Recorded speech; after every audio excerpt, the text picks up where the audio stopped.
Ma'am आज किस मामले को लेकर के प्रेस कॉन्फ्रेंस कर रहे हैं, क्या कुछ मुद्दा है आज? देखिए, बनारस में जो घटनाक्रम हुआ है वहाँ पर दिन दहाड़े एक 18 वर्षीय इंटरमीडिएट स्कूल के क्लास के एक बच्चे को उसी के विद्यालय के परिसर में उसी विद्यालय के संचालक लाइसेंसी बंदूक से रिवॉल्वर से कनपट्टी पर गोली सटा करके उसको वहाँ पर मार देते हैं। और सबसे अहम बात ये है कि ये सवाल है कानून व्यवस्था पर, सामाजिक व्यवस्था पर और सरकार पर। 22 तारीख की घटना है और आज हम 28 अप्रैल में बैठे हुए हैं। 6 से 7 दिन का वक्त हो गया है और जो इस पूरे प्रकरण में दिन दहाड़े विद्यालय परिसर में हुई एक बच्चे की जो हत्या होती है, उसमें जो सबसे बड़ा अपराधी है जिसके कैंपस में कांड हुआ है, उसको अभी तक पुलिस छू भी नहीं पाई है। इसलिए नहीं छू पाई है क्योंकि जो वाराणसी के जो सांसद हैं श्री नरेंद्र मोदी जी, उनका निकटतम व्यक्ति है, उसका इतना रसूख है कि पुलिस बैकफुट पे है।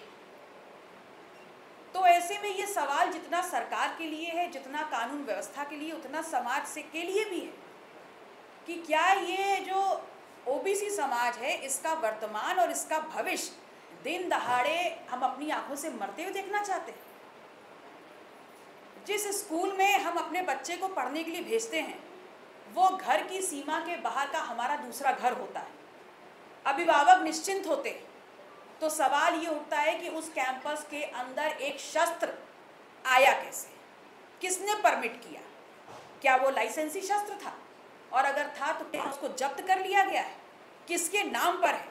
ये तमाम सवाल हैं जिसके नाम पर चर्चा होनी चाहिए और जिसपे सवालिया निशान खड़े करते हुए, विवेचना करते हुए, जो इसमें मुख्य जो आरोपी है और जो इस पूरे घटनाक्रम के जो सूत्रधार हैं, उन सभी को अब तक जेल में होना चाहिए था। जो सरेआम खुले घूम रहे हैं, वो विद्यालय जहाँ पर ये घटनाक्रम हुआ है, क्या अब वो किसी भी दृष्टि से शिक्षा का मंदिर कहलाने लायक है? अगर ये कहीं और घटित होता और अगर सांसद का निकटस्थ होने की वजह से संरक्षण प्राप्त नहीं होता, तो अब तक वो बिल्डिंग धराशायी कर दी गई होती। लेकिन वो खुला घूम रहा है, उस पर कोई कार्रवाई नहीं हुई है। ये सवाल है हमारा। मैम, पुलिस का कहना है कि आपने उनके साथ मिसबिहेव यहाँ पे किया, आप लोगों के लोगों ने मिसबिहेव किया उनके साथ। देखिए, साफ साफ बोलिए ना, साफ साफ बोलिए ना। गाली दी गई है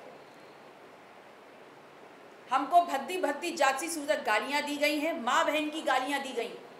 मैंने दिन रात की मेहनत करने के बाद ये डिग्री डॉक्टरेट की हासिल की है, और जब समाज के लिए न्याय मांगने के लिए हम उतरते हैं वहाँ पर, तो तपती धूप में एक जनप्रतिनिधि को 3 घंटा खड़ा रखा जाता है, और उसके बाद वहाँ पर जब हमने जवाब मांगा है तो हमको जाति सूचक गालियाँ दी गई हैं, माँ बहन की गालियाँ दी गई हैं। ये मेरा स्तर नहीं है, और आपके माध्यम से जो उत्तर प्रदेश के सूबे का सबसे बड़ा पुलिस का अधिकारी है, डीजीपी, मैं वो तमाम गालियाँ आपके माध्यम से उनको वापस करती हूँ। और इसलिए वापस कर रही हूँ क्योंकि दिन दहाड़े एक ओबीसी समाज के लड़के को मार दिया जाता है और उसका गुनहगार अभी भी खुला घूम रहा है। उसको पकड़ने की हैसियत उनकी नहीं है, लेकिन अपनी छाती पर कम से कम इन गालियों का तमगा लगा करके वो अपने आप को गौरवान्वित महसूस कर सकते हैं। किस तरीके का एक्शन आप चाहते हैं, क्या होना चाहिए इस केस पे? देखिए, एक्शन हम क्या, संपूर्ण बनारस अपने बनारस के सांसद से चाहता है कि इस वक्त आप राजनीति मत करिए। इस वक्त महत्वपूर्ण बिंदु ये है कि वो व्यक्ति जो है जिसको संरक्षण आप दे रहे हैं, उसको सबसे पहले जेल के अंदर होना चाहिए। तमाम बिंदुओं पर कार्रवाई होनी चाहिए। वो विद्यालय को निस्तो नाबूद कर देना चाहिए। वो सीज क्यों नहीं हुआ, इसका जवाब हमको चाहिए। वो भारतीय जनता पार्टी का एक बड़ा नेता है, तो भारतीय जनता पार्टी फ्रंट में आकर के अपना रिश्ता उस व्यक्ति से उजागर करे या उसको निष्कासित करे। अगर गिरफ्तारी नहीं हुई तो क्या आंदोलन करेंगी, और आपके साथ जो मिसबिहेव हुआ, जो आरोप लगा रही है, उस पर क्या FIR भी दर्ज हुआ है? आप देखिए, अगर हमारे समाज को न्याय नहीं मिलता है और लगातार सांसद नरेंद्र मोदी जी के निकटस्थ होने की वजह से अगर संरक्षण मिलता है, तो मैं पटेल समाज के एक एक घर तक जाऊंगी, एक एक घर तक जाऊंगी और ये बात बताने का काम करूंगी कि पटेल समाज का खून इतना निकृष्ट नहीं हो सकता और उसकी नसों में खून बह रहा है कि नहीं बह रहा है, कि आपका खून इतना ठंडा पड़ गया है कि हमारे भविष्य को सरेआम गोली मार दी जाएगी। हमने अपने बच्चों को इसलिए पैदा नहीं किया। आपके भी बच्चे होंगे, क्या आप ये बर्दाश्त कर पाएंगे? तो इसलिए ये हम सब की नैतिक जिम्मेदारी है कि पुरजोरी से जो आवाज़ हम उठा रहे हैं उसको आप भी इस पूरी आवाज़ को, इस अन्याय को मुखर होकर के उठाने का काम करें। मैं तो हर गांव, हर शहर जाऊंगी और अपने समाज को इकट्ठा करके इसको बड़े आंदोलन में तब्दील करूंगी। अरे रोडों पे गोलियां मारी जाती थी, अब स्कूलों में जो शिक्षक का बहुत बड़ा मंदिर कहा जाता है, उसके अंदर इतनी बड़ी घटनाएं हुई है और कहीं ना कहीं सरकार भी कह रही है, तो जीरो टॉलरेंस की बात कर रही है और इतनी बड़ी घटना हो रही है, वो अपनी पीठ पर ठपठपा रहे हैं। कैसे देखते हैं? देखिए, ये जो प्रधानमंत्री है, ये प्रधानमंत्री बनारस का सांसद है। वहाँ के लोगों ने वोट दे करके जनप्रतिनिधि बनाया और तब वो इस देश के प्रधानमंत्री बने। और वो बड़ी छाती ठोक कर कहते हैं कि क्राइम के खिलाफ हमारा ज़ीरो टॉलरेंस की नीति है। तो अगर ज़ीरो टॉलरेंस की नीति है तो आपके ही क्षेत्र में, उस सांसद के ही क्षेत्र में उनका ही निकटस्थ व्यक्ति जो है वो खुलेआम क्यों घूम रहा है? अब तक कार्रवाई क्यों नहीं हुई है? यही तो सवाल है। और ये सिर्फ कानून व्यवस्था का सवाल नहीं है, सामाजिक व्यवस्था का भी सवाल है। ये सरकार के लिए सवाल नहीं है, बल्कि ये स्वयं हम सब के लिए भी सवाल है कि हम क्या अपने बच्चे दिन दहाड़े, ये पिछड़ा समाज बच्चे अपनी लिस्टें पैदा कर रहा है कि हमारे भविष्य को दिन दहाड़े मार दिया जाए और हम चुपचाप बैठे रहें? मैम, अभी थोड़े दिन पहले बीएचयू में जो कुछ युवा मोर्चा आईटी सेल के लड़कों ने, बीजेपी के जो आईटी सेल के लड़के थे, उनके एक लड़की के साथ छेड़छाड़ की थी, तो उन पर भी कोई कार्रवाई नहीं हुई। आज वो बाहर घूम रहे हैं, मतलब थोड़े दिनों के लिए जेल में गए, उसके बाद में उनको जमानत मिल गई। देखिए, भारतीय जनता पार्टी, फोटो भी वायरल हुए थे योगी जी के साथ में, मोदी जी के साथ में, तमाम बड़े। जी बिल्कुल बिल्कुल, मैंने भी देखा था। और ये बात तो लोगों के सामने ज़रूर साबित हो जाती है कि भारतीय जनता पार्टी की जो सोच है, जो नीयत है, जो नीति है, वो हर समाज के लिए नहीं है, हर वर्ग के लिए नहीं है। जो उनके निकटस्थ हैं, जिनको वो सत्ता संरक्षण दे रहे हैं, उनके किसी भी अपराध को बड़ी सफाई से छुपा ले जाते हैं। और उसके जीता जागता उदाहरण हेमंत पटेल के साथ जो बनारस में हुआ वो है। उसका जीता जागता उदाहरण एक छात्र के साथ जो बीएचयू हिंदी यूनिवर्सिटी में हुआ है वो है। हम उन सभी को एक धारा में, एक श्रृंखला में पिरोते हुए सिर्फ इतना जानते हैं कि हमारे सांसद को, अपने निकटस्थ लोगों को आप संरक्षण देना बंद करिए। यह आंदोलन एक बड़ा आंदोलन बनेगा और न्याय की लड़ाई हम अंतिम सांस तक लड़ेंगे। मैं बीते दिनों समाजवादी पार्टी के राज्यसभा सांसद रामजीलाल सुमन के काफिले पर हमला हुआ, कैसे देखती हैं, क्या कहें? ये तो सबको सोचने वाली बात है कि रामजीलाल सुमन जी के साथ क्या हुआ। जब उनका राज्यसभा सांसद बनने का चुनाव था तो आप सबने देखा कि हमने उनको वोट किया और उस वक्त हमको गद्दार भी कहा गया और हमको शंकित भी किया गया।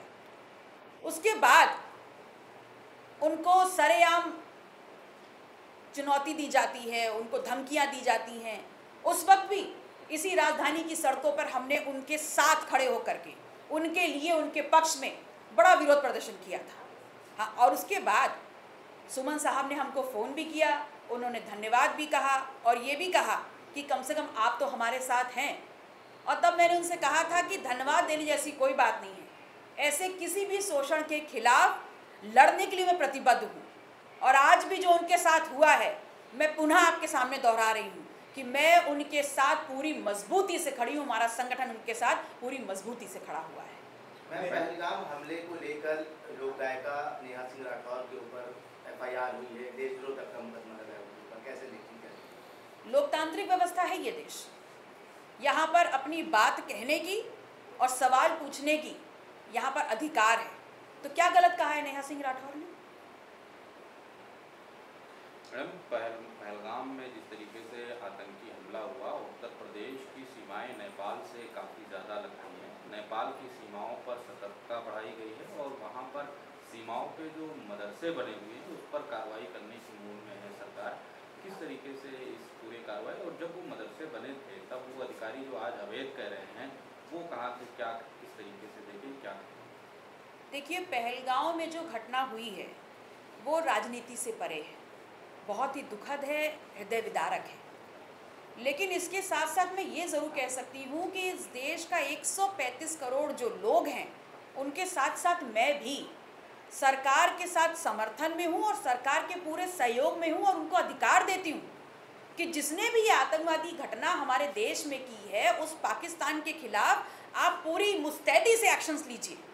हम सब आपके साथ खड़े हैं। लेकिन भारतीय जनता पार्टी जो हिंदू धर्म और हिंदुत्व की बात कर रही है, वो इस बात को भी समझ ले कि हिंदू धर्म के जो सबसे बड़े गुरु हैं, जो शंकराचार्य हैं, वो ये भी कह रहे हैं कि अगर भारतीय जनता पार्टी की सरकार पाकिस्तान के खिलाफ वास्तविक युद्ध का ऐलान नहीं करती है तो इस बात को भी मान लेना चाहिए कि भारतीय जनता पार्टी के लोग भी इस पूरे घटनाक्रम में शामिल हैं। इसलिए मैं निवेदन करूंगी तमाम हिंदुओं से भी, समाज के लोगों से भी, कि आप इस बात को भी अपने ध्यान में रखें, क्योंकि ये आतंकी हमला पाकिस्तान की वजह से ज़रूर हो सकता है लेकिन मुसलमानों की वजह से नहीं है। इसलिए इसमें हिंदू मुस्लिम का एंगल ढूंढने का काम ना करें। आमने सामने से बाहर की सिचुएशन को क्या सही माना जाएगा? देखिए, कहावत है, लातों के भूत बातों से नहीं मानते। अभी पुलवामा से हम उबरे नहीं थे और पहलगांव हमारे सामने आ गया। हम कड़ी कार्रवाई करेंगे, कड़ी कार्रवाई करेंगे, तो कड़ी कार्रवाई करिए ना। इस देश का एक एक व्यक्ति, हर राजनीतिक दल, हर राजनेता, इस देश की 135 करोड़ जो जनसंख्या है, वो आपके साथ समर्थन और आपको पूरा अधिकार दे रही है कि आप वास्तविक लड़ाई में उतरिए, आर पार की लड़ाई लड़िए और परिणाम हासिल करिए। सुरक्षा को लेकर आप क्या कहेंगे? जिस तरीके से आतंकवादी सुरक्षा तो केंद्र गृह मंत्रालय के अंडर में आती है, लेकिन सुरक्षा को लेकर आप क्या कहेंगे? देखिए, निस्संदेह ये भारतीय जो प्रशासनिक सीमा है उसके अंदर नागरिकों के ऊपर हमला हुआ है, और अगर इस देश का नागरिक अपनी सीमा में अपने आप को सुरक्षित महसूस नहीं कर रहा है तो ये बहुत बड़ी इस देश के लोगों की सुरक्षा में चूक है।